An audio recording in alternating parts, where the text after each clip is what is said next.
இந்த சிங்கர்மான் Bible institute வகுப்புகளுக்கு வாழ்த்துறேன், வரவேற்கிறேன். சொந்தப்பட்ட ஐயா அவங்க உடன்மொழியினர் குடும்பத்தார் மற்றும் எல்லாருக்கும் என்னுடைய நன்றி தெரிவித்துக் கொள்கிறேன். கொடுக்கிறது ஈஸி, வந்து கற்றுக்கொள்வது கஷ்டம். என் மேலே உங்களுடைய கடமை. ஆனால் நீங்கள் நேரத்தில் ஒதுக்கி வந்திருக்கீங்க. அதுக்காக கற்றுருக்கு நாம் ஸ்மைலும் உண்டாகணும். தூரத்தில் தான் வந்திருக்கீங்க.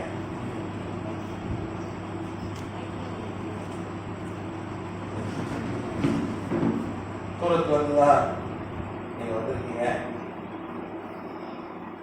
கத்தர்மலை ஆசீர்வதிப்பாங்க. அல்லேலூயா. நீங்கள் வேத புஸ்தகம் பார்த்தீங்கன்னா கற்றுத்தாங்கன்னு சொல்லி ஜெபம் பண்ணி நாட்களை தான் கத்தர் உயர்த்தி ஆசீர்வதிச்சாங்க.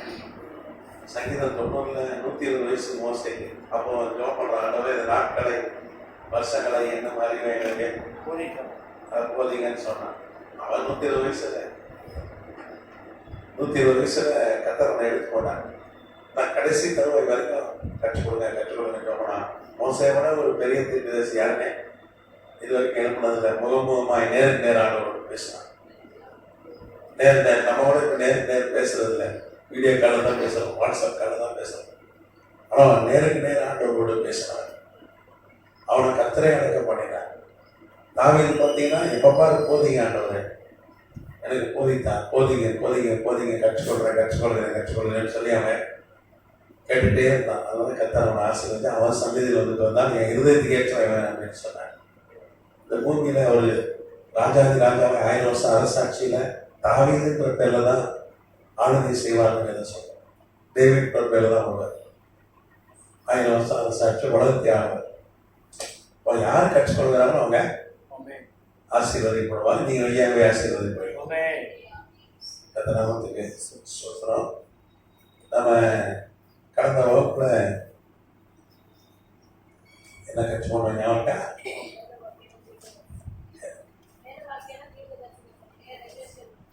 வெளிப்படுத்தின விசேஷம் வந்து நம்ம கற்றுக்கொண்டோம். 2ஆம் முத்திரை. ஆமாம், அந்த முள்ளை மட்டும் எழுதிருக்கேன். முள்ளை பற்றி அந்த முள்ளை மட்டும் எழுதியிருக்கேன். தலையில போட்ட முள்ளு, அந்த முள்முடி, அந்த தலையில அடிச்ச முள்முடி அது மட்டும் எழுதியிருக்கேன். சரி, ஆண்டவராகிய இயேசு கிறிஸ்து தலையில முள்முடியால் அடித்தார்கள். அது என்ன முள்முடி அப்படின்னு சொல்லி அது குறித்து சில காரியங்களை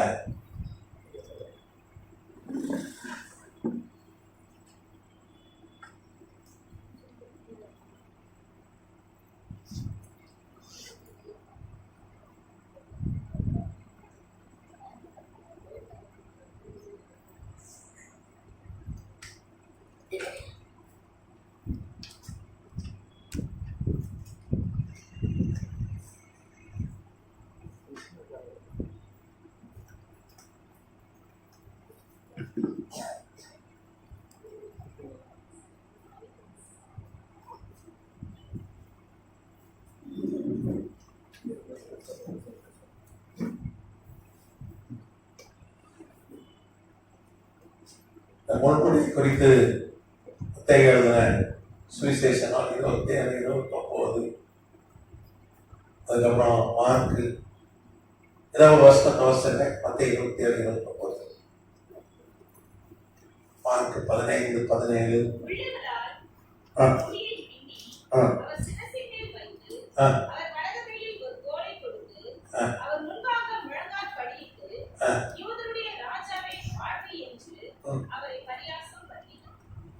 ஒரு பெண்ணியை முள்முடியை என்ன பண்ணிட்டாங்க, பெண்ணி முள்ளு செடியை ஒன்று எடுத்து இந்த பின்னி அதுக்கப்புறம் என்ன பண்ணாங்க, அவர் தலையில் அடித்தாங்க. ஒரு நாள்னு சொல்லி பார்க்கலாம். இப்போ யோவான் 19ஆம் அதிகாரம் 2-5 வசனங்கள் இதெல்லாம் வந்து முள்முடி அவர் தலையில் அடித்தார்கள் அப்படின்னு சொல்லப்பட்டது. அதை நாமத்துக்கு சொல்கிறோம். நீங்க பார்த்தீங்கன்னா அது என்ன செடி அப்படின்னு பார்த்தீங்கன்னா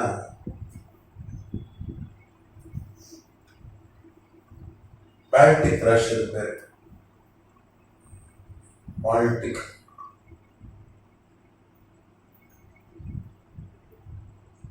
ரஷ்.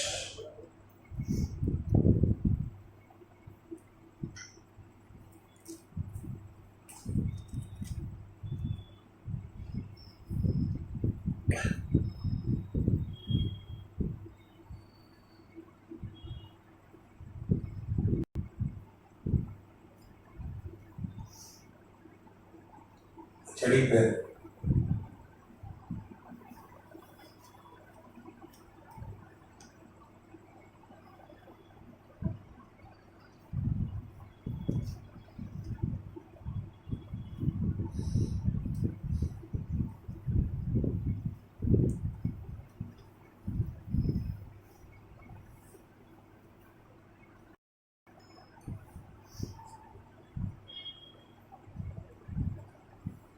செடி பிளான்ட். அது கொஞ்சம் குளிர் பிரதேசங்களுக்கு விளையக்கூடிய இன்னைக்கும் அந்த செடிகள் இருக்கு. எங்கெல்லாம் இது ஐரோப்பா நாடுகள் இருக்காங்க, ஐரோப்பா நாடுகள் இருக்கு, இப்படி அந்த செடிகள் அங்கே இருக்கு. அந்த செடி பார்த்தீங்கன்னா ஒரு 30 இன்ச் வரைக்கும் வளரும். அது ஒரு பூச்செடி தான், ஒரு 29 இன்ச் வரைக்கும் வளரும்.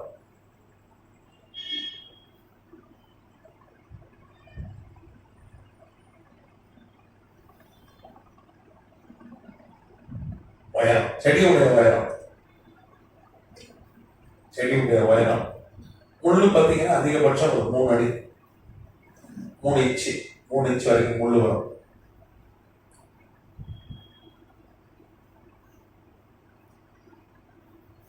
இதெல்லாம் அவர்கள் தலையில ஒரு அதை வச்சு கட்டி. இந்த ரோஜா செடி பார்த்துட்டீங்கன்னா இது ஒரு பூச்செடி தான், அதில் முள் இருக்கும், ஆனால் சின்ன சின்ன முட்கள் இருக்கும். ரோஜா முள் கூட ரொம்ப ஸ்ட்ராங்காக இருக்கும். அதே மாதிரி ரொம்ப ஸ்ட்ராங்கான ஒரு முள் அடிச்ச உள்ள இறக்கும். அதே மாதிரி இந்த மரம் முள் இருக்கும், அதெல்லாம் சீக்கிரம் உடஞ்சிடும். அது நாட்டு சீமா உடையமா ஒரு முள் வெள்ளைய பெருசாக இருக்கும், ஆணி மாதிரி இருக்கும், பெருசாக இருக்கும். ஆமாம், அது பார்க்க அழகாக இருக்கும். அது பார்க்க உள்ள இறங்கிச்சுன்னா வெளியே இப்படி வந்துடும். அந்த மாதிரி முள் அது என்ன முள்ளது? சீமா உடையன்னு. அது சென்னையில் நம்ம பார்க்க முடியாது, கிராமங்களில் பார்க்கலாம். அது ஒரு திருநெல்வேலி தூத்துக்குடி மாவட்டத்தில் நிறைய பார்க்கலாம். அந்த பொருள் பெருசாக இருக்கும். கருவேலம், அந்த கருவேலம். சரி, அப்போ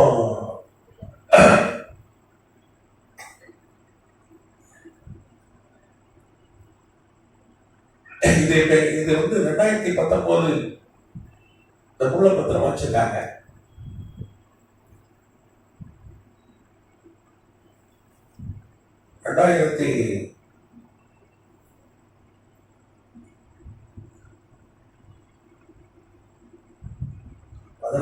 ஏப்ரல் 2019 வரைக்கும்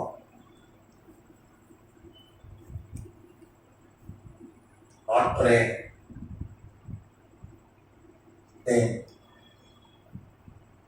கதிர்ச்சல்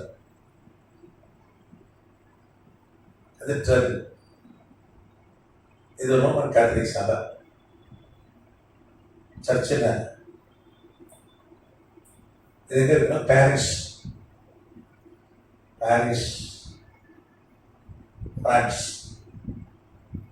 பிரான்ஸ் தேசம்.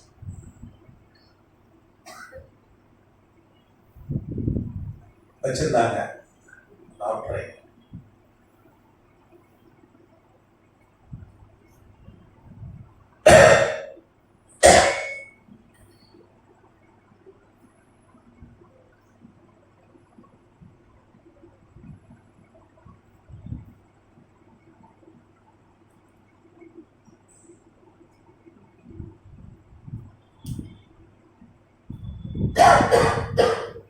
தண்ணி எடுத்துருவேன், சுடு தண்ணி எடுத்துருவாயா?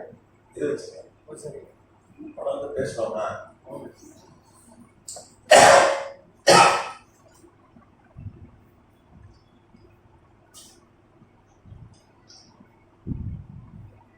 ஒரு தீ விபத்து ஏற்பட்டுச்சு. ஒரு பெரிய தீ விபத்து நியூஸ்ல பார்த்துருக்கீங்க. 2019 மிகப்பெரிய ரோமன் கேத்தலிக் சர்ச். அந்த அப்புறம் அதை அங்கே பத்திரப்படுத்தி இப்போ லவ் ரைட் மியூசியம் வச்சுட்டாங்க. லவ் ரைட்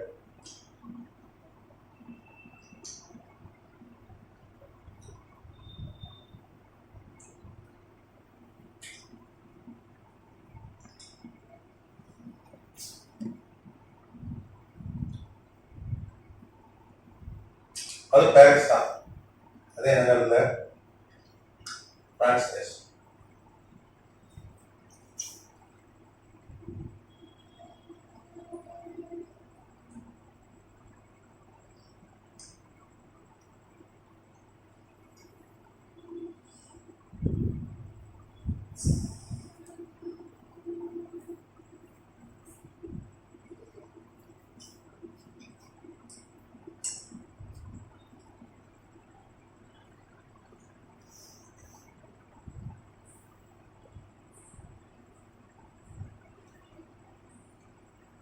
பெரும்பகுதி இங்கே தான் இருக்கு. அது ஒரு கிரீட மாதிரி செஞ்சுதாங்க. இந்த ஒரு செடியே அதை அப்படி பின்னி இந்த மணமக்கள்லாம் தலையில உரித்து வைப்பாங்க பாருங்க. அந்த மாதிரி ஒரு மலர் வளைய மாதிரி பின்னி பல சுற்று. எத்தனை சுற்று எத்தனை முன்னு கேட்குறீங்க? நம்ம போய் பாரிஸ் போயிட்டா கேட்கலாம். எத்தனை முன்னு இது வரைக்கும் ஒருத்தர் கூட சொல்லலை. ஏன்னா அது நமக்கு தேவையில்லை. நம்ம நீங்கள் லவ் ரைட் மியூசியம் பாரிஸ் போனீங்கன்னா அதை எங்கிட்டு வந்துடலாம் இருக்கு. ஆனால் கொஞ்சம் கொஞ்சம் உடச்சி அவனும் கொண்டு போயிட்டான். அது ஏன்னா அந்த முள் இருந்தால் அவனுக்கு ஆசீர்வாதம்ட்டு அப்படி பார்த்தீங்கன்னா பெல்ஜியத்துலேயே இருக்கு, பிரிட்டிஷ் மியூசியத்தில் இருக்கு, இங்கிலாந்து லண்டன் மாநகரில் இருக்க பிரிட்டிஷ் மியூசியம் இருக்கு, அங்கே வச்சிருக்காங்க. பெரும்பகுதி எங்க இருக்குன்னா லவ் ரைட் மியூசியம் பிரான்ஸ் தான் இருக்கு.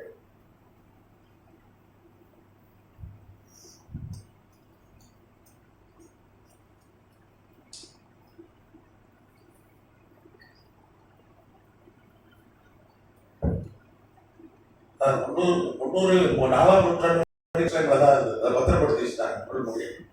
எல்லாம் விலைக்கு வித்துட்டாங்க. அவர் அங்கேயே வித்துட்டாங்க. ஆணையை விற்கிறதுக்கு வச்சிருந்தாங்க. காய்மா ஒரு ஆணையை வித்துட்டா 2 ஆணையை வச்சிருந்தாங்க. 50 ரூபா ஒரு ஆணை வித்துட்டாங்க. அதெல்லாம் வச்சிருந்தா ஆசீர்வாதம் சொல்லி அவனும் வாங்கி கோடி கணக்கான ரூபா கொடுத்து இன்னைக்கு பாருங்க. ஏன்னா மிகப்பெரிய செலிபிரிட்டி ஆண்டவர், மிகப்பெரிய செலிபிரிட்டி. அவர் உயிரோடு எழுதுட்டான்னு சொல்லி எல்லாருக்கும் தெரியும். அவர் உயிர்த்தெழுதல் ஆதாரத்தை எடுத்திருக்கேன் கிளாஸ்ல. அதை நீங்க எடுப்போமா? நம்ம உயிர்த்தெழுதல் நியாயம். சரி, அப்ப 4ஆம் நூற்றாண்டு வரைக்கும் எருசலேம்ல தான் இருந்தது. ஒரு பெரிய பணக்காரன் வாங்கி வச்சிருந்தாங்க. அப்புறம் கான்ஸ்டன்டைன் கிறிஸ்தவஸ் இருந்தவன் அவையப்பட்டான். அதை எடுத்து கொண்டு போய் துருக்கி இஸ்தான்புல், இன்னைக்கு இஸ்தான்புல் துருக்கி, அன்னைக்கு கான்ஸ்டான்டினோப்பிள் நகரம், அங்கே கொண்டு போய் வச்சிட்டாங்க. அதுக்கப்புறம் திருப்பி என்னாச்சுன்னா இவர் அப்படியே பாரிஸ் கொண்டு வரப்பட்டது. இப்படிதான் பாரிஸ் வந்துச்சு. பாரிஸுக்கு பார்த்தீங்கன்னா லூயிஸ், பிரெஞ்சு அரசர் லூயிஸ் 9 அவர் தான் கொண்டு வந்து வச்சாங்க. கொண்டு வந்தது யாருன்னா பிரெஞ்சு கிங், பிரான்ஸ் அரசர்.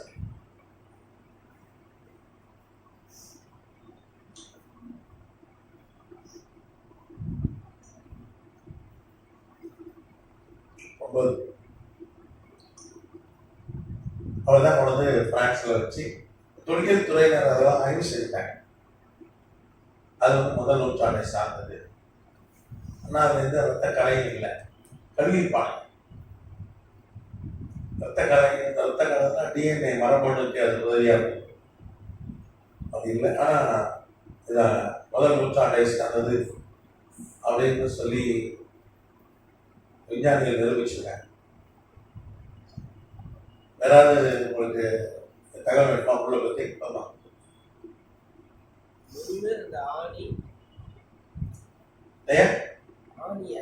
ஆணி எங்க இருக்குன்னு தெரியும். 3 ஆணி வச்சாங்க. அந்த ஈட்டி கூட இருக்கு ஆஸ்திரேலியால.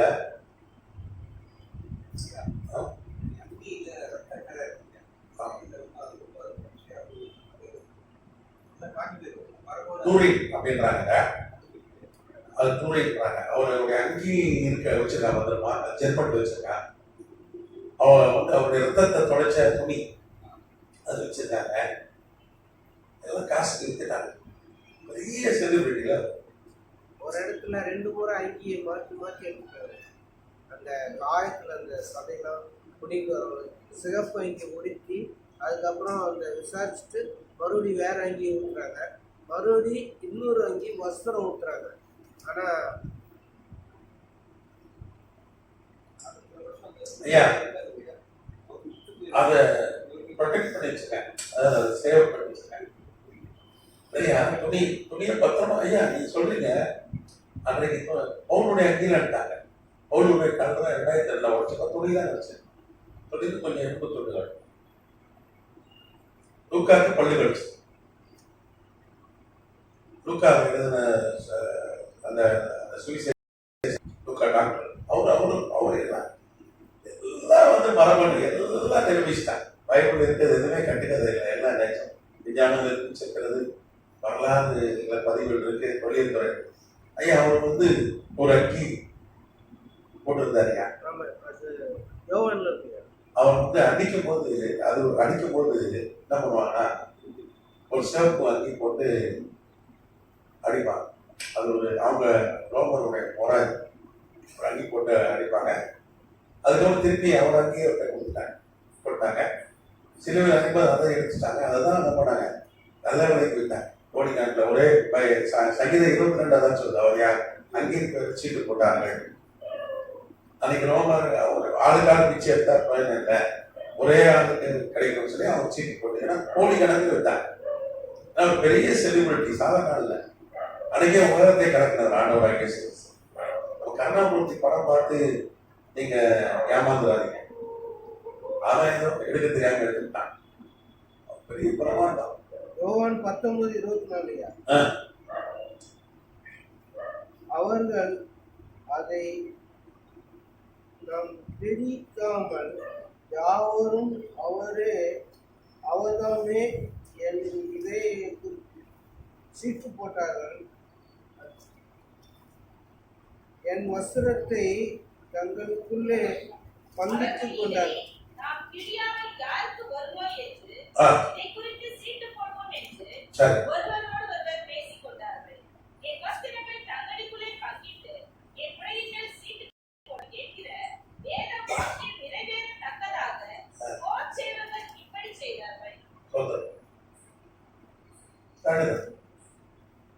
ஒரு ஆள் எடுத்துட்டு போயிட்டான். வெள்ளக்கார ரோமாவுக்கு போர் சேர் கொண்டு போய் அவன் வித்துட்டான்.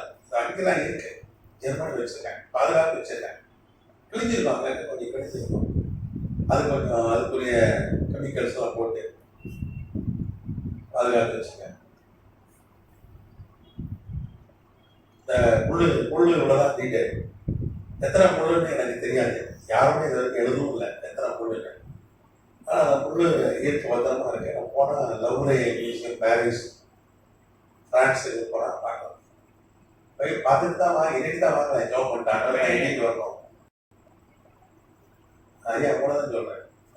எத்தனை புல்லுன்னு தெரிஞ்சுக்கலாம், நேரில் போய் பார்த்துருவோம். என்ன காசா பணமா ஏசா பாட்டை கேளுங்க, அவர் உங்களை அனுப்பிவிடுவேன். நீங்க போகும்போது சொல்லுங்க, நான் அந்த லவ்ரே மியூசியம் அட்ரஸ் சொல்லிட்டேன், அதுக்கப்புறம் லொக்கேஷன் அனுப்பிட்டீங்க வாட்ஸ்அப்ல. சரியா?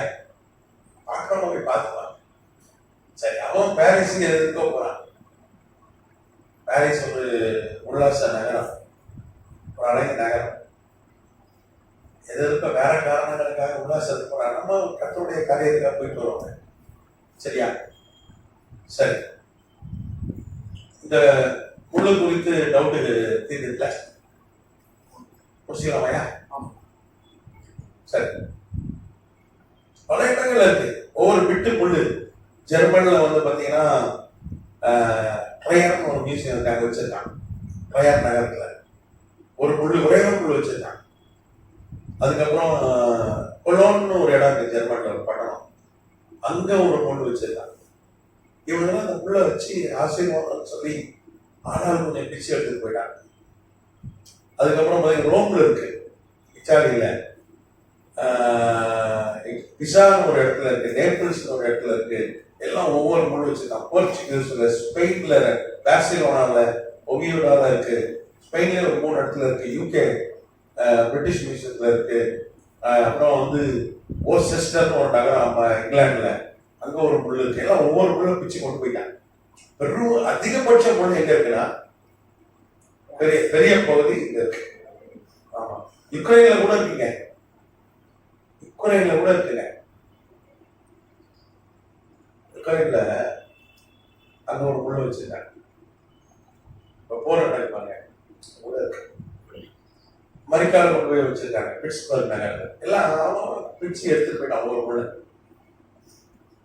எல்லாமே தொழில் துறையினர் ஆராய்ச்சி பண்ணி தான் இது ஆண்டவராக இயேசு தலையில அடித்த முள்முடின்னு சொல்லி அது வந்து முடிவாயிருக்கு. சும்மா முள்ளு முடி அப்படின்னு சொன்னா எவனே இருக்க மாட்டான். உலகத்திலே தலையில முள்முடி ஒரே ஒருத்தர் தான் அடிக்கப்படுது, அது ஆண்டவராக இயேசு கிறிஸ்து. ஏன்னா அவர் ராஜான்னு சொல்லி அவரை கிண்டல் பண்றதுக்காக அவனை என்ன பண்ணாங்க, முள்முடி அடிச்சாங்க. அவரை கிண்டல் பண்றதுக்காக. ஒரு இடத்துக்கு நம்ம போனா நம்ம மதிக்க மாட்டாங்க, கிண்டல் பண்ணுவாங்க, பரியாசம் பண்ண நம்ம போக மாட்டோம். நம்ம கொஞ்சம் கௌரவம் பார்ப்போம், அப்படிதானே? நமக்கு ஒரு செல்ஃப் ரெஸ்பெக்ட், சுய கௌரவம் முக்கியம். ஆனா அவருக்கு தெரியும், அங்க போனா முடியல அடிப்பான், காரி துப்புவான், கொட்டுவான், கண்ணத்துல அடிப்பான், முதுகுல இருக்க சதையில அடிச்சு பிச்சு எடுத்துருவான், எலும்புலாம் எத்தனை அளவுக்கு சதையை பிச்சுருவான். நீங்க வரலாற்று ஆசிரியர் சொன்னாங்க, உள்ள இருக்க லிவர் நுரையீரல் எல்லாம் தெரிஞ்சுதான் இதெல்லாம் பிச்சு எடுத்துட்டானே, ஃபுல்லா அவங்க ஓப்பன் ஆச்சு. தெரிஞ்சுதான் ஒரு வீட்டுக்கு நம்ம மதிக்க மாட்டாலும் போக மாட்டோம், மதிப்பான் கலைக்கு யோசிப்போம். எல்லாம் தெரிஞ்சவங்க, ஏன்னா அவர் வந்து வேற வழியில வந்தாதான் ரட்சிப்பு தெரியும், இதெல்லாம் செய்வான்னு தெரிஞ்சுதான் வந்தார். அவரு கணக்கான அவர் உண்டாக்கி நம்ம உலகத்துக்கு வந்தார், அந்த உலகம் அவரை அறியல. இதெல்லாம் அட்டிங் வந்த இருக்குன்னு அவமானம் இருக்குன்னு தெரிஞ்சுதான் வந்தார், தெரியாம வரல. எதுக்காக நம்ம வச்சாங்க? அப்பதான் ரட்சிப்பு, அப்பதான் நித்திய ஜீவன், அப்பதான் பிசாசத்துக்கு கிரியை அழிக்க முடியும், இவனை காப்பாற்ற முடியும், மறுபடியும் நித்திய ஜீவன் கொடுக்க முடியும். அந்த ஒரே இதுக்காக தான் வந்தாங்க. நம்ம தான் நிச்சயமா ஒரு இடத்துல அவமானம் பண்ணுவான்னு தெரிஞ்சா போகவே மாட்டோம். ஊழியக்காரனே போக மாட்டான். ஊழியக்காரனுக்கு அவமானம் ஆசைங்கன்னா சரிதான். அந்த ஊழியக்காரனே யோசிப்பான். அவ்வளோ சொல்றான், எல்லாருக்கும் வேடிக்கை ஆகிட்டோம், தேவதோட எங்களை வேடிக்கை பார்க்க எல்லாருக்கும் நாங்கள் வேடிக்கை ஆகிட்டோம். அதுக்காக அப்போ உலகத்தமா சொல்றான், ஆண்டவர் இங்க தெரிஞ்சுதான் வந்தார். ஆனா வரலன்னா நமக்கு ரட்சிப்பு இல்லை. இன்னைக்கு நம்ம வந்து பாவம் மன்னிப்பு இல்லை, நமக்கு நித்திய ஜீவன் இல்லை. பரதேசில இருக்க மாட்டான், எல்லாம் எங்க இருப்பான்? இன்னும் பாதாளத்திலே பிசாசு கண்ட்ரோல் இருப்பான். அவன் தான் சாமி இருக்கும், அவன் தான் மரணத்துல அதிகாரியா இன்னும் வந்திருப்பான். நம்மளை காப்பாற்றுறதுக்காக ரட்சிக்கிறதுக்காக தான் என்ன பண்ணாங்க, இதெல்லாம் செய்வாங்கன்னு தெரிஞ்சு வந்தாருங்க. நமக்காக பாடுபட்டார், ரத்த சிந்தினார், மறித்தார், 3ஆம் நாள் உயிரோடு எழுந்தார், இன்றைக்கும் உயிரோடு இருக்கிறார். கிறிஸ்டாலஜி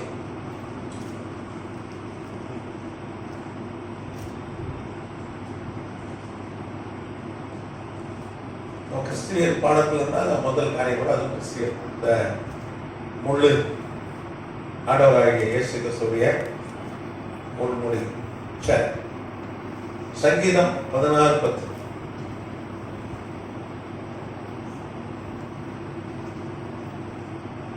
அப்புறம் சங்கீதம் 49 வாசிக்கலாமா?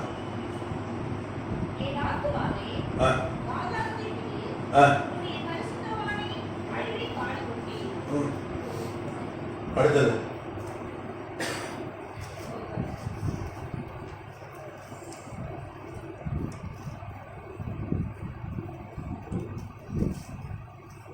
ஆனாலும் தேவன் யெகோவாவை ஆ. பாதாளத்தின் வல்லமைக்கு தப்புவித்து விட்டார். ஆ, அவர் என்னை ஏற்றுக்கொள்வார். சரி. இந்த ரெண்டு இடத்துல சங்கீதக்காரன் கொண்டு கர்த்தர் நமக்கு தீர்க்க தரிசனமாய் உரைத்த வார்த்தை என்னன்னா, மேசியா உயிரோடு எழுப்புவார் அப்படின்னு சொல்லி இங்கே தீர்க்க தரிசன வார்த்தைகள் சொல்லப்பட்டிருக்கிறது. நமக்கு சொல்கிறோம். அதான் நம்ம சங்கீதம்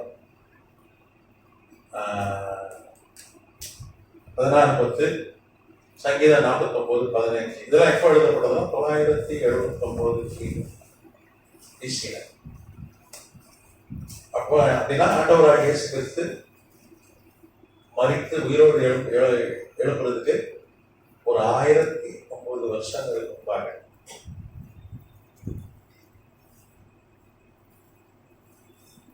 முன்பாக தாவீது கொண்டு கத்தனை பண்றார் தீர்க்க தரிசனம். தாவீது தீர்க்க தரிசனம்.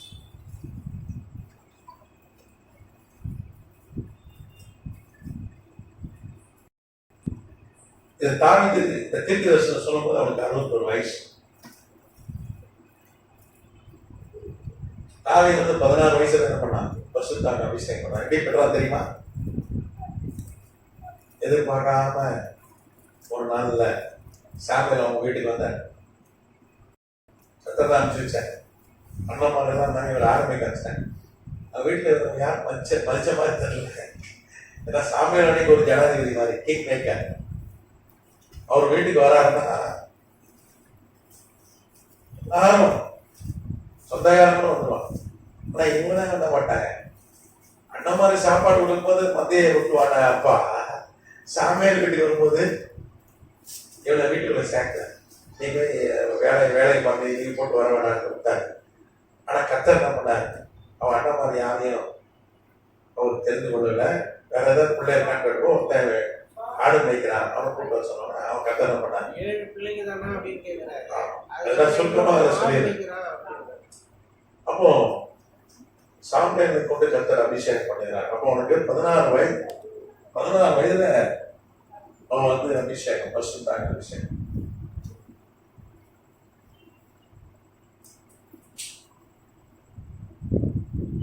வயசுல பரிசுத்தாவின் அபிஷேகம்.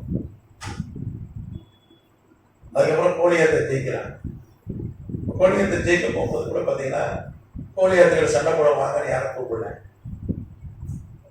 அவங்க அப்பா ஆடெல்லாம் விட்டுடுவானா, அங்க மாதிரி போருக்கு போனாலாம் காணும் அப்படி அவன் விசாரிச்சுக்குவா, அவனுக்கு சாப்பாடு கொடுத்துவான் தான் கூப்பிட்டாரு. இவன் என்ன பண்றான்? அப்பா கீழ்படுத்தி அண்ணாமலை சாப்பாடு கொடுக்க போன இடத்துலதான் கோலியாத்தை பார்க்கிறான். கோலியாத்தை குறித்த சங்கதிகளாம் தெரிந்து கொண்டு போருக்கு போனான். கத்தர் ஒரு வாசலை திறக்கிறார். அந்த வாசல் வந்து உள்ள போன பொழுது அங்க ஒரு மறைமான வாசல் இருக்கிறது. அதுதான் கோலியாத்தோட யுத்தம். கோலியாத்தை ஜெயிக்கிற வெற்றி பெறுகிற ஒரு வாசல். சில நேரம் அங்க ஒரு கரெக்டா ஒரு வாசல் திறப்பாரு, சில நேரம் டைரக்டா வாசல் ஒரு வாசலை திறப்பாரு. நீ அதுக்குள்ள போனீங்கன்னா உள்ளுக்குள்ள ஒரு மறைவான வாசலை வச்சிருப்பாங்க. எப்படி இந்த பச்சியில உள்ள மிளகா வைக்கிற மாதிரி, மிளகா பச்சி பச்சி மேல இருக்கு, மாவு இருக்க உள்ள மிளகா இருக்கும் இதுதானே. அந்த மாதிரி மறைவா ஒரு வாசலை ஆண்டு வைப்பார் சில நேரங்கள். அப்படிதான் தாவீது வச்சாங்க. நமக்கு அவனுக்கே தெரியாது நம்ம கோலியாத்தை அன்னைக்கு ஜெயிப்போம், கோலியாத்தை சந்திப்போம், அவனுக்கே தெரியாது. அப்ப 16 வயசுல கோலியாத்தை ஜெயிச்சிட்டான், பெரிய தலைவன் ஆயிட்டான். அதுக்கப்புறம் 30 வயசுலதான் ராஜாவா அபிஷேகம் பண்ணி 14 வருஷம் கழிச்சு 30 வயசுல ராஜாவா.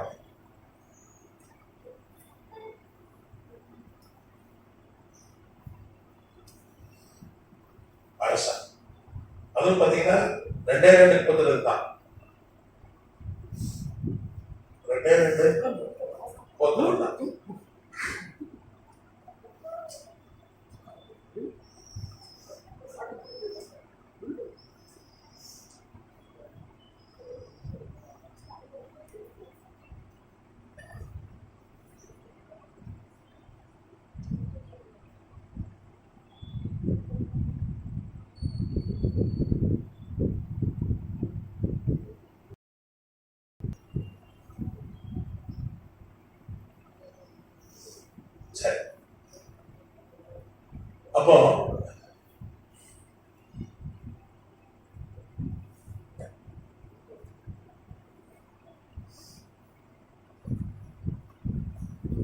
14 வருஷம் கழிச்சு தான் ராஜா. அதுக்கப்புறம் 61 வயசுல தீர்க்கதரிசி.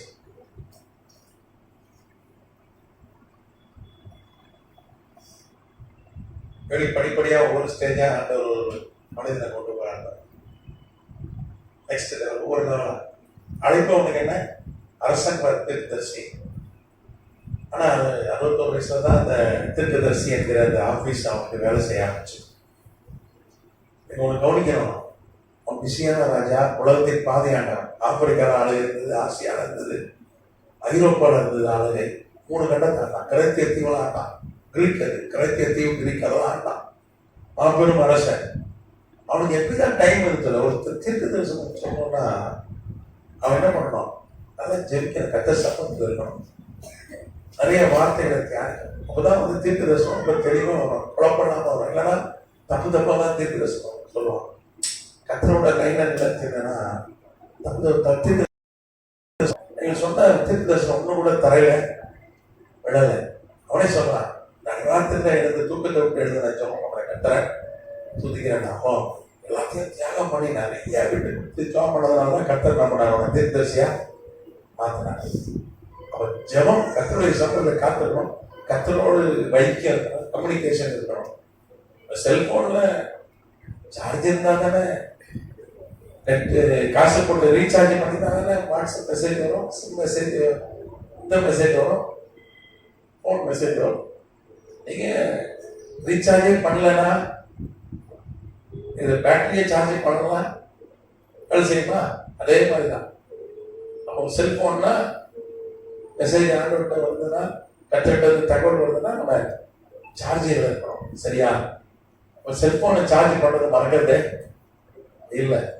எவ்வளவு துக்க வீட்டில் கூட முதல் ஃபோனை தான் சார்ஜ் பண்ணுறாங்க. கூட வெள்ளம் டிசம்பர்ல நிறைய பேர் கோவம், ஒரு செல்போன் சார்ஜ் போடக்குள்ள கோபத்தில் தான் கத்தம் எல்லாம். சோறு இல்லைன்றதை விட ஒரு செல்போனை சார்ஜ் பண்ண முடியல, நெட்வொர்க் இல்லைன்னா நிறைய கூட சொன்னான். இன்னைக்கு அப்படி ஆயிடுச்சு, அது ஒரு கடமை மாதிரி ஆயிடுச்சு. ஒரு ஜெபிக்கிறதும் கடமை, என்ன ஆனாலும் ஜெபம் பண்ணிடணும். ஒரு மணி நேரமாவது கத்திர சமத்துல காத்திருக்கணும். சரி, அப்போ இவன் சொன்ன தீர்க்க தரிசனம் என்ன, மேசியா என்ன பண்ணுவார், உயிரோடு எழுப்புவார் அப்படின்னு சொல்லி அவன் தீர்க்க தரிசனம் சொன்னான். அவன் தீர்க்க தரிசனம் சொல்லி கரெக்டா 1009 வருஷம் கழிச்சு ஆண்டவராகிய இயேசு கிறிஸ்து ரத்த சந்தை மறித்து 3ஆவது நாள் என்ன பண்ணார், உயிரோடு எழுந்தார். அது எப்போ பார்த்தீங்கன்னா ஏப்ரல் 5 கிபி 30.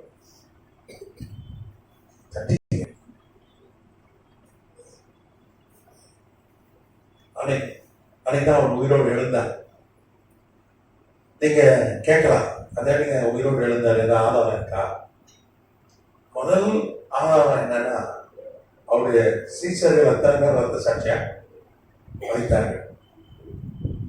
ஒரு நாள் விடாம எல்லாமே ரத்த சாட்சியா மறிச்சாங்க. யோவானம் வந்து அவனும் ரத்த சாட்சியா மறிக்க தன்னை ஒப்பு கொடுத்தான். நம்ம யோவானை குறித்து போன வகுப்புல நான் சொன்னேன், என்ன கொப்பரில போட்டாங்க, சிங்க இதுல போட்டாங்க, விஷம் கொடுத்தாங்க, அவனும் சாக தயாரா இருந்தான். அப்போ ஒரு பொய்க்கு அவன் சாப்பிட்டாங்க, யாரும் சாப்பிடலாம், ஒரு உண்மைக்கு தான் உயிரை கொடுப்பான். உண்மையான ஒரு பைபிள் என்ன குற்றச்சாட்டு இருக்கு, பிரதமாசிரியர் சீசர்லாம் சேர்ந்து அவருடைய உடலை திருடிட்டு போயிட்டாங்க அப்படின்னு சொல்லி ஒரு குற்றச்சாட்டு. அவன் உடலை திருடிட்டு அவனே சாவானா? நீங்க யோசிப்பாங்க. உடலை திருடிட்டு ஆண்டவராகிய இயேசு கிறிஸ்து உடலை திருடிட்டாங்க, திருடி கொண்டு போய் உயிர் தெழுந்தான்னு ஒரு கதை கட்டிட்டாங்கன்னு சொல்லி பிரதான ஆசிரியர் என்ன பண்றான், ஒரு ஒரு வதந்தியை பரப்பி விடுகிறான். அப்போ நான் கேட்கிறேன், எல்லாரும் பொதுவா ஒரு காமன் சென்ஸ் உள்ள ஆளு திருடின சரீரத்தை திருட்டு போயிட்டு அவனே அவர் உயிர் தெழுந்தார் என்ற ஒரே காரணத்துக்காக சாவானா? சாவானா? முதல் ஆதாரமே பேதுரு சிலுவையில தலையில அடைந்தார்கள் 62 ஏடியில. நீரோ ஒரு அரசன் எஸ்பிஎஸ் வரலாற்று ஆசிரியர் எழுதுறார். எஸ்பிஎஸ்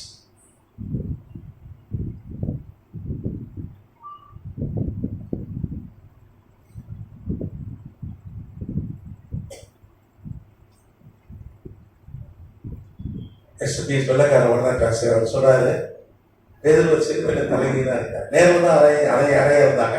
பேதர் சொல்லிட்டாங்க, தயவுசெய்து நேரில் அறையாதீங்க, நான் என்ன பண்றேன், அவரு அடங்கிய அதே மரணத்தை அடையிறதுக்கு நான் பாத்திரம் நல்ல என்ன பண்ணேன், தலையில அரைஞ்சிருக்காங்க. உலகத்திலே ஒரே சில தலையில அரைஞ்சாங்கன்னா அது யாரு?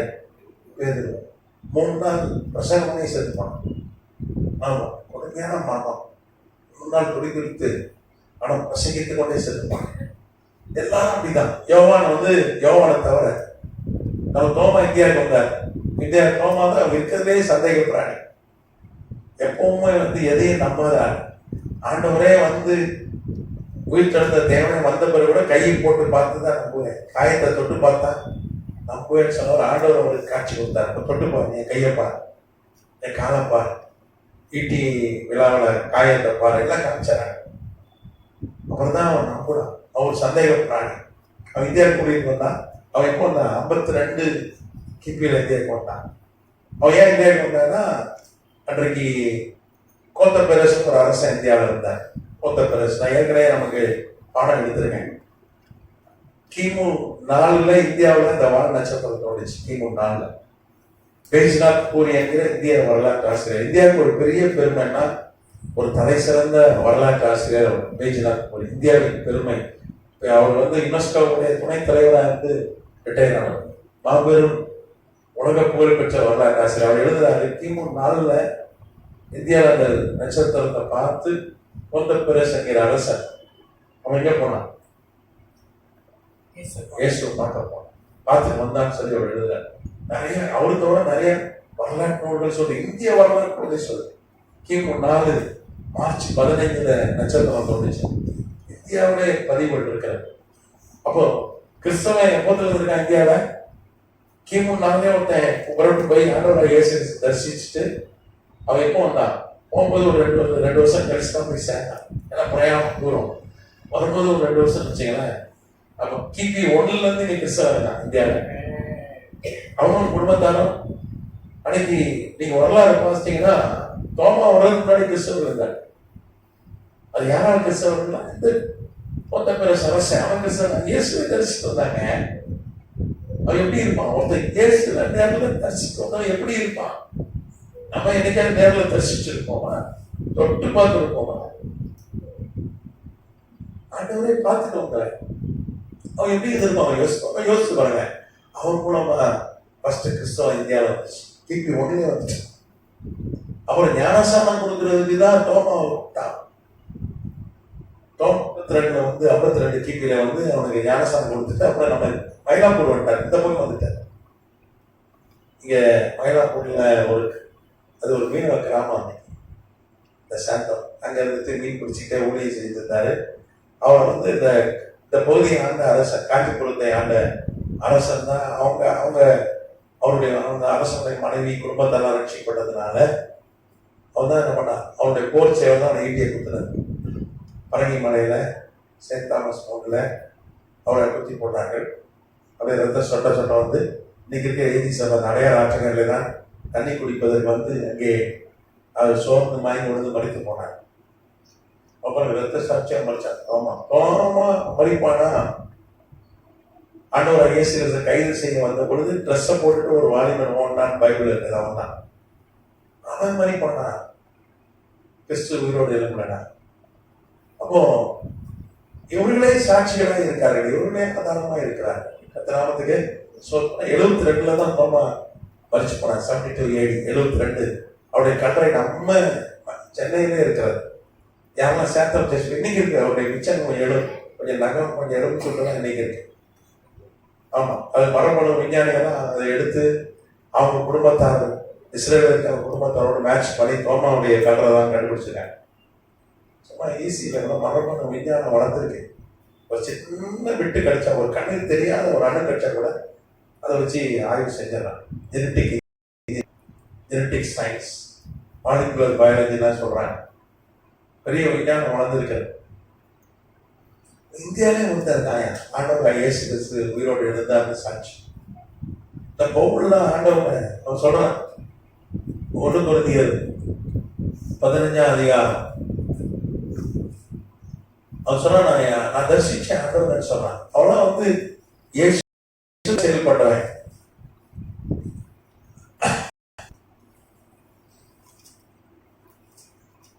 நான் 1 கொரிந்தியர் 15ஆம் அதிகாரம் 4ஆம் வசனம் வாசிங்க.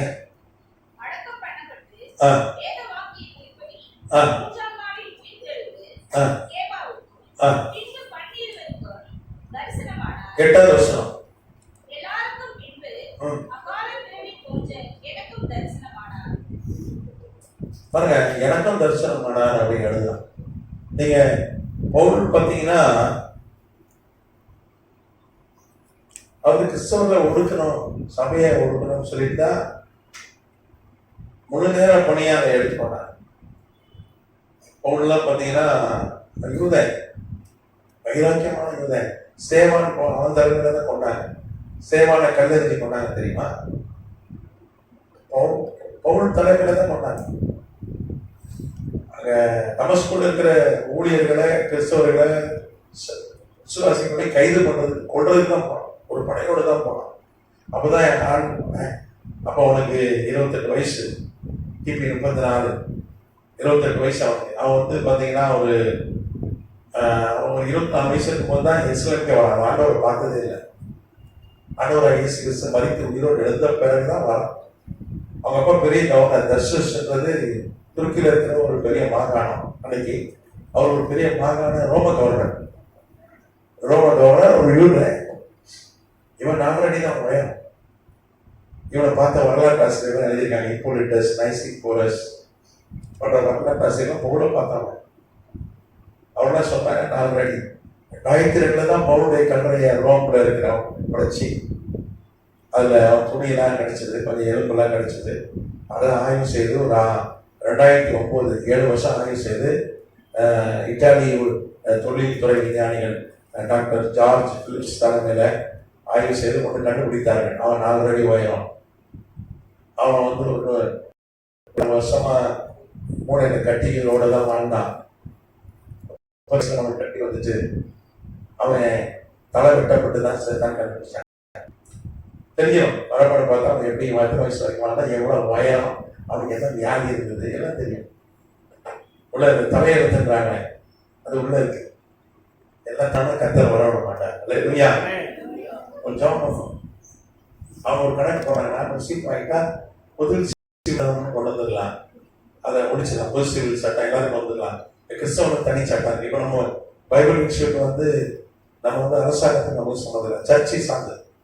மற்ற நாடுகள்லாம் யூனிவர்சிட்டி வச்சிருக்காங்க, கவர்மெண்ட் கையில் இருக்கு. அமெரிக்காவில், இங்கிலாந்துல, மற்ற நாடுகள்லாம் இந்த இறையியல் படிப்பு வந்து கண்ட்ரோல் பண்ணுறது யாருன்னா அரசாங்கம், ஃபெடரல் கவர்மெண்ட் தான் கண்ட்ரோல் பண்ணும். ஆனால் நம்ம இந்தியா பொறுத்தவரைக்கும் வெள்ளக்காரன் போகும்போது இந்த சபை கல்வி, சபை இந்தியன் கிறிஸ்டியன் ஆக்ட் ஒன்று போட்டு இல்லைன்னா நம்மளாம் வந்து நமக்கெல்லாம் லைசன்ஸ் கிடைக்குமா? பப்ளிக் சர்வெண்ட் அப்படின்னா ஒரு நீதிபதிக்கு சமம். ஒரு பாஸ்டர் லைசன்ஸ் வச்சிருக்க பாஸ்டர் யாருன்னா ஒரு நீதிபதிக்கு சமம். இந்த மேரேஜ் லைசன்ஸ் வச்சிருக்க பாஸ்டர். அது காரணம் வெள்ளக்காரனை கொண்டு ஆண்டவர் அன்னைக்கு. ஆமாம், இல்லைன்னா ஒரு நீதிபதி அவனை எவ்வளோ படிக்கிறான், ஒரு ஐஏஎஸ் அதிகாரிக்கு சமம். ஒரு ஐஏஎஸ் எவ்வளோ படிக்கணும், ஒரு பப்ளிக் சர்வெண்ட் ஆகணும். ஆனால் நம்ம தேவ ஊழியர் படிக்காத கூட லைசன்ஸ் வச்சிருக்காங்க. அது காரணம் என்ன? வெள்ளக்காரன் மூலமா இன்னைக்கு அடிப்பு சலுகையை ஆண்டவர் கொடுத்துப்பாரு. இந்தியாவில் மாத்திரம் தான், அது மற்ற நாடுலாம் அப்படி கிடையாது. நம்ம ஊர்ல நாங்களே ஒரு 300 பேருக்கு பல லைசன்ஸ் கொடுத்துருக்கோம் நம்ம சினாடே.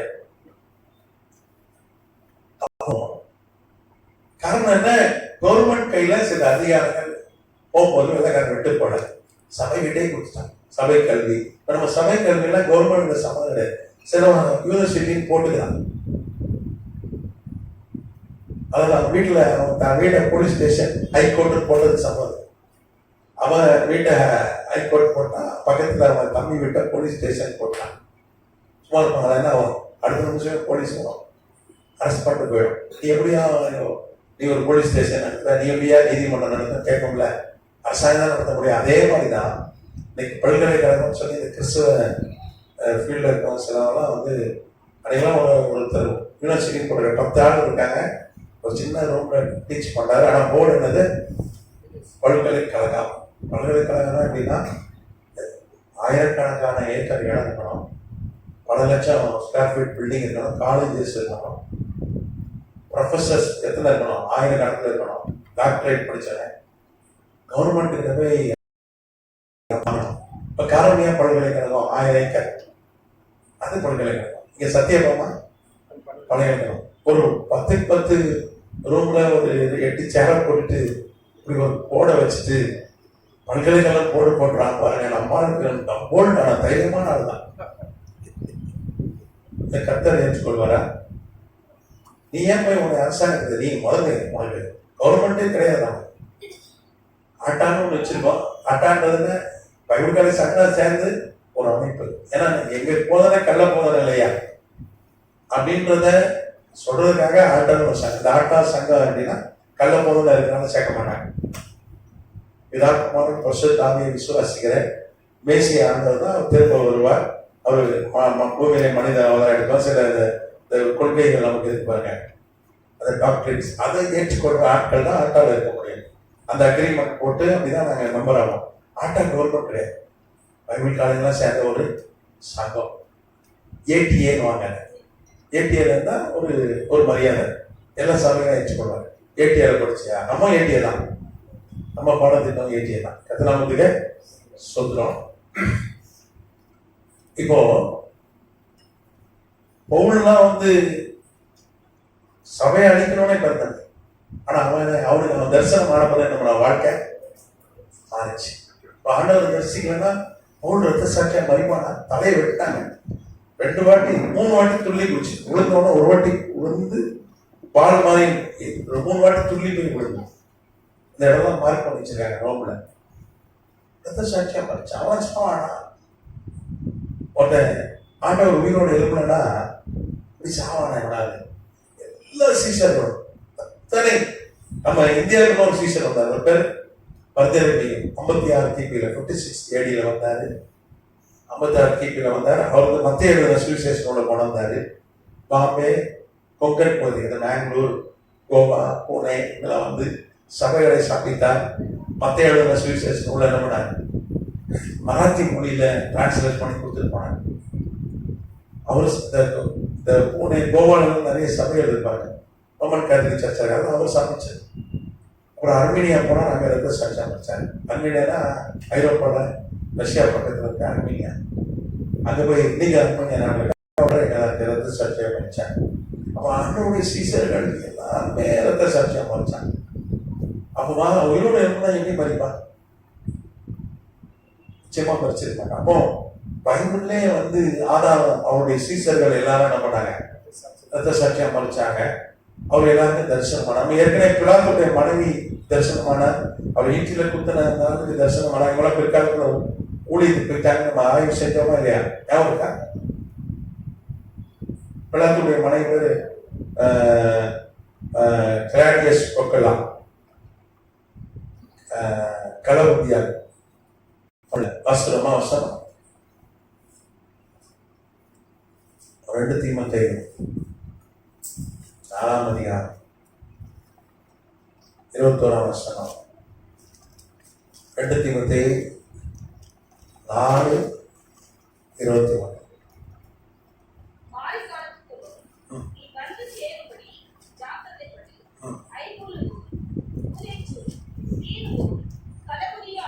களவுதியானா?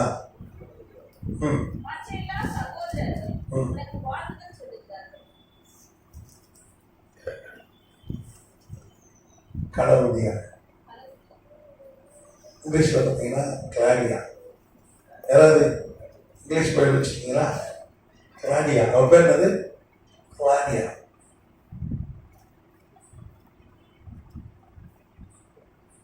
ஒக்கலாம்.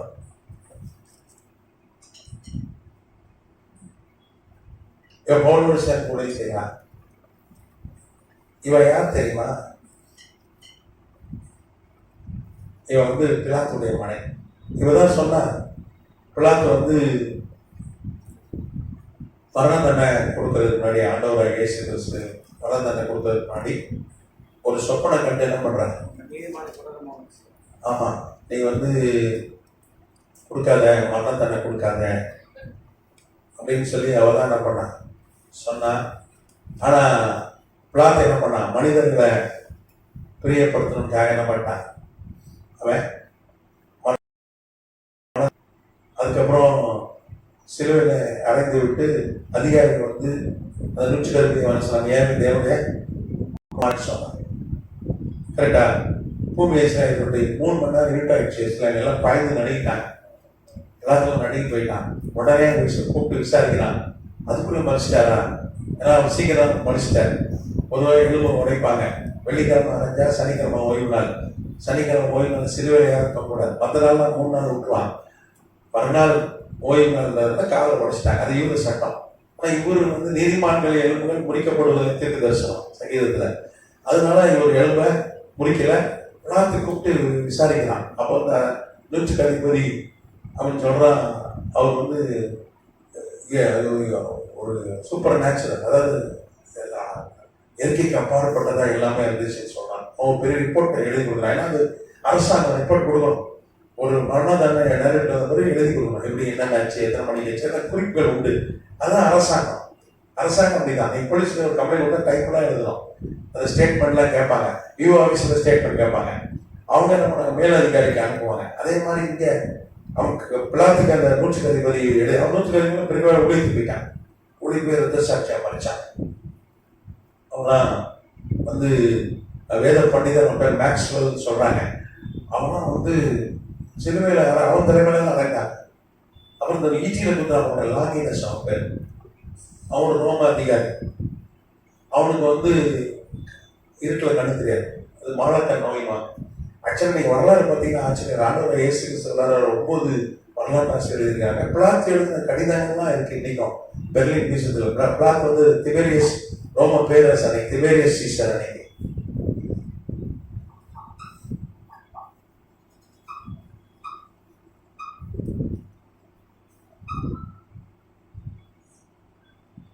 திபேரியஸ் சீசர், திபேரி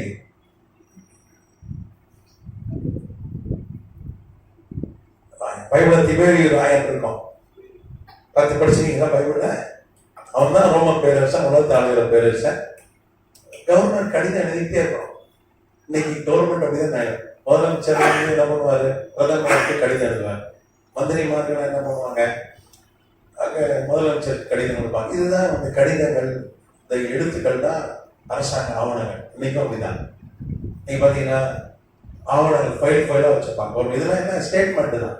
ஐஎஸ் அதிகாரிகளுடைய statement, VO statement, RI statement, tahsildar, police அதிகாரி, இதெல்லாம் ஸ்டேட்மெண்ட் இல்லை. அதே மாதிரி அன்னைக்கு லாங்கினஸ் வந்து அவன் வந்து கண்ணு மாலை கண்ணு இருந்து அவன் சோமாச்சு.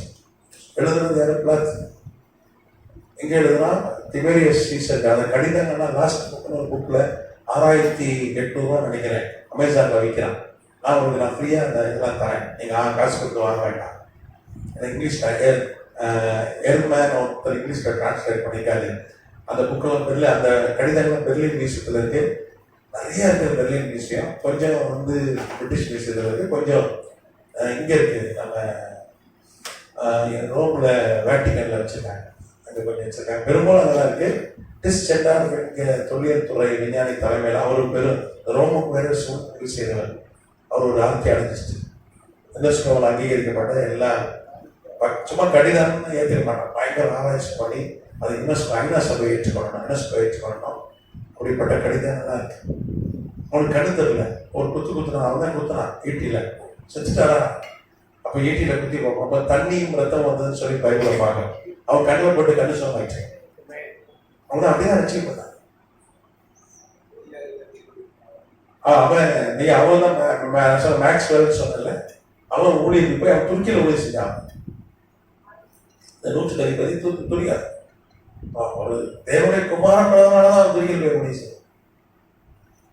அவனுக்கு கர்த்தர் தரிசனம் பண்ணார், உயிரோடு இருந்தா. பைபிள்ல ஒரு 500 பேர் போல தரிசனம் பண்ணார். அது அவன் ஒருத்தன். லாங்கினஸ்லாம் கலிலேக்கு ஓடிட்டான். புலாத்து மனைவி கலிலேக்கு போயிட்டான். ஏன்னா அங்க உயிர் திறந்த இயேசு அங்க இருக்கிறார் கேள்விப்பட்டு.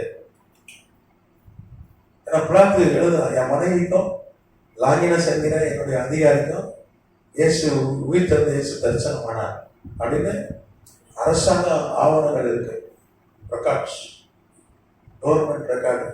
அப்படிதான் அது இன்னும் இருக்கு. உயிர் திறந்தா நம்ம பாடுறோம். ஆனா ஆதாரம் கேட்டா ஆதாரம் எதுவுமே இருக்கு. ஆதாரம் சொல்லிட்டே போனாங்க. ஒரு 5 வகுப்பு சொன்னாலும் பார்த்தா அவ்வளோ ஆதாரம். ஒரு 100 மணி நேரம் கிளாஸ் எடுத்த கூட சொல்லிட்டே போனான். அப்ப லாங்கினஸ் அவனுக்கு தரிசனம் பண்ணான். அவனை நீ போய் அவனுடைய கப்பத்தூக்கியான ஒரு இடத்துல போய் ஊழியம் செஞ்சு ரத்த சாட்சி அமர்ச்சான். அவனுடைய கடை கப்பத்தூக்கியாக இருக்கு. இந்த கடவுதியாக என்ன பண்ணா, ரோமுக்கெல்லாம் போனா கடைசியில் லெபனான் பெய்ரூட், லெபனான் ஒரு நாள் இருக்காரு லெபனான், அங்க பெய்ரூட்ல அவன் கல்லறை இருக்கு. 1920 அவன் கல்லறை கண்டுபிடிச்சாங்க பிரெஞ்சு விஞ்ஞானிகள். அவருடைய கல்லறை அங்கதான் இருக்கு. அவர் ரத்த சாட்சி அமர்ச்சான். அவன் கொல்லப்பட்டான். அவ சுவிசேஷத்துக்காக உயிர் விட்டான். எந்த ஒரு கவர்னர் வந்து இயேசுக்கு மரணத்தண்டனை கொடுத்தாரோ அந்த கவர்னர் மனைவி வந்து ரட்சிக்கப்பட்டு உயிர் திறந்த இயேசுவை தரிசிச்சு அவர் ரத்த சாட்சி அமர்ச்சான். இப்போ யோசிச்சு பாருங்க, ஆண்டவராக இயேசு கிறிஸ்து உயிரோடு எழுமனா இதெல்லாம் நடக்குமா? வீட்டில் குத்தின வந்து கிறிஸ்டியனாக அவர் ரத்த சாட்சி அமர்ச்சான். கொன்றுவேன் நாங்கள் கொள்ளுனா லாங்கினஸா ஈட்டியில குத்தி தான் கொண்டாங்க. அந்த ஈட்டி இன்னைக்கு வியனா என்கிற பட்டத்தில் ஆஸ்திரேலியால அங்க ஒரு மியூசியத்தை வச்சிருக்காங்க. அவனுடைய ஈட்டி, அந்த ஈட்டியோடு தான் போய் அங்கங்க பிரசங்கம் பண்ணான். அந்த ஈட்டியாலே குத்துறாங்க. இந்த ஈட்டியால தான் இயேசுவை குத்துறாங்க. கண்ணு சரியாச்சு போய் அங்க சுவிசேஷம் சொன்னான். அப்போ இந்த லாங்கினஸும் அப்படிதான் அவர் குத்துனாங்க. பிளாத்து வந்து இயேசு சிலுவையில் அரைஞ்ச. அப்போ பிளாத்தும் எழுதுறான், இயேசு உயிரோடு எழுப்பிட்டாரு. திபேரியஸ் ரோம பேரரசு எழுதுறான். அது ஏன் எழுதுறான்னா, பாடி திருடு போச்சுன்னு சொல்லி இந்த பிரதான ஆசாரியன் ஒரு கதை கட்டுறான். அன்னைக்கு ரோம போர் சேவர்கள் வந்து இவர்களோடு சேர்ந்து அன்னைக்கு பிரதான ஆசிரியருடைய அந்த சேவர்களோடு சேர்ந்தா நம்ம பாதுகாப்பு நின்னாங்க. பெட்ரோனியஸ் ஒரு தளபதி, பெட்ரோனியஸ் அவன் பேர்.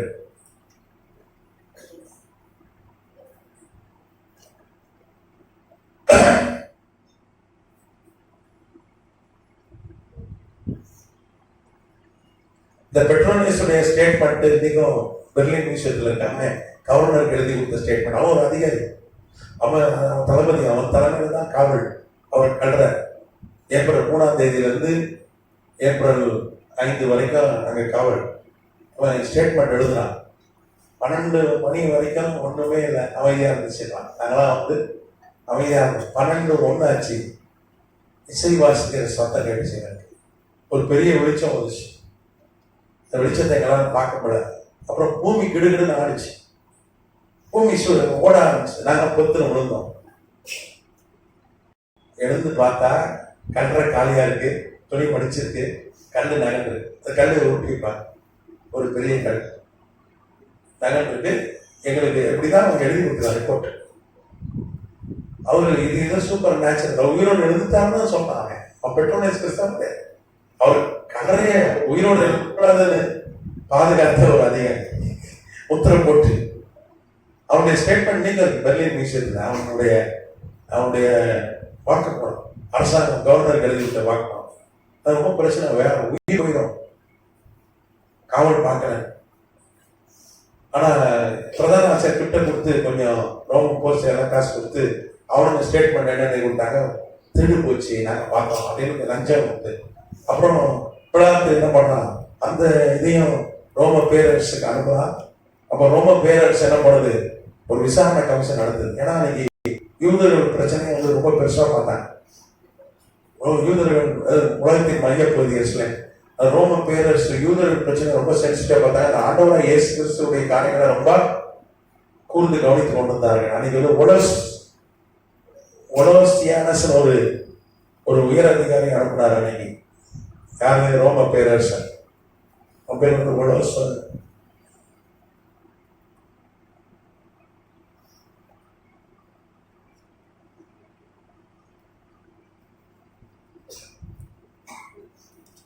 இவர் ஒரு மந்திரி, ரோம மந்திரி, ரோம்ல இருக்க மந்திரி, ரோம பேரரசுக்கு ரொம்ப வேண்டிய மந்திரி. இவர் தான் வந்து விசாரணை நடத்தினார். அந்த ராணுவ வீரர்களை கூப்பிட்டு, பெட்ரோனேஸை கூப்பிட்டு, ஒன்மேன் கமிஷன் வாங்க, விசாரணை கமிஷன். உலகத்தை 3 கண்டத்தை ஆளுகிற ரோம பேரரசுடைய விசாரணை அதிகாரி. அவர் வந்து இவனெல்லாம் விசாரித்து அந்த அந்த போர் சேவர்கள் அவங்களுக்குலாம் மரண தண்டனை கொடுத்தாங்க. காசு வாங்கிட்டு போய் தகவல் வந்து சொன்னாங்க பாருங்க. இந்த உலர்சியனுடைய விசாரணைக்கு பிறகு அவர்கள் கைது செய்யப்பட்டு பிளாத்து தான் அவங்களுக்கு மரண தண்டனை கொடுத்தான், ரோம பேரரசுடைய உத்தரப்படி. ஏன்னா இவன் பொய்யான அவன் எழுத உலர்சியனுக்கு சொல்லிட்டான் திபேரியஸ் ராயர்கிட்ட, ரோம பேரரசுட்ட உயிரோடு எழுந்தது உண்மைதான் இயேசு. ஆனால் இந்த திபேரியஸ் என்ன பண்றான், அவன் என்ன பண்றான், இயேசுதான் இந்த ரோம பேரரசுடைய கடவுள் அப்படின்னு சொல்லி அவன் இயேசு ஏற்றுப்பாங்க. எந்த ரோம பேரரசனுடைய கவர்னர் அவர் சிறையில் அடைஞ்சானா, அதுவும் இவருடைய உத்தரவு, இவருடைய உத்தரவு தானே, இவர்தான் ராஜா. அவன் ரட்சிக்கப்பட்டு இயேசு உயிர் திறந்தான்னு சொல்லி அவன் ஏற்றுக்கொண்டான். ஏற்றுக்கொண்டுட்டு அவன் என்ன வந்து செனட் உண்டு, ரோம 600 எம்பிஸ் இருப்பாங்க, செனட் பாராளுமன்றம். அதுல எந்த சட்டத்தையும் பாஸ் பண்ண, எப்படி இந்தியாவில் பிரைம் மினிஸ்டர் தான் பாராளுமன்றமோ அதே மாதிரி அன்றைக்கு ரோம் 3 கண்டத்தை ஆண்டார்கள், உலகத்தை ஆண்டார்கள். செனட் என்கிற பாராளுமன்றம் 600 எம்பி செனட்டர்ஸ் இருப்பாங்க. அங்க ஒரு தீர்மானம் பண்ணுவாங்க, நம்ம ரோமர்களுக்கு இயேசுதான் தெய்வம். அன்னைக்கு உங்களுக்கு யாருக்கு சுவிசேஷம் தெரியாது, இந்த விஷயம் தெரியாது. அதனால அந்த ஓட்டு எடுப்புல வந்து ஜெயிக்கல அந்த தீர்மானம். அது கட்டுரை திட்டமா இருக்கு. நான் திபேரியஸ் ஞானசாரம் இருந்தான், அவன் மனைவி ஞானசாரம் இருந்தான், அவன் 2 பிள்ளைங்க ஞானசாரம் இருந்தான், அவன் கிறிஸ்தவ பேரரசன். இது வரலாறு. நீங்க பாத்தீங்கன்னா ஜெர்ஜூனியர் என்கிற வரலாற்று ஆசிரியர், அன்னைக்கு அவர் தான் ரோம பேரரசுடைய வரலாற்று ஆசிரியர், அவர் எழுதுறாரு. இது ஆவணங்கள்லாம் இருக்கு. இயேசு உயிரோடு எழுந்தான்னு சொல்லி பாராளுமன்ற தீர்மானம் பண்ணலாம். இந்த ஆதாரங்கள்லாம் இன்னைக்கு இருக்கு.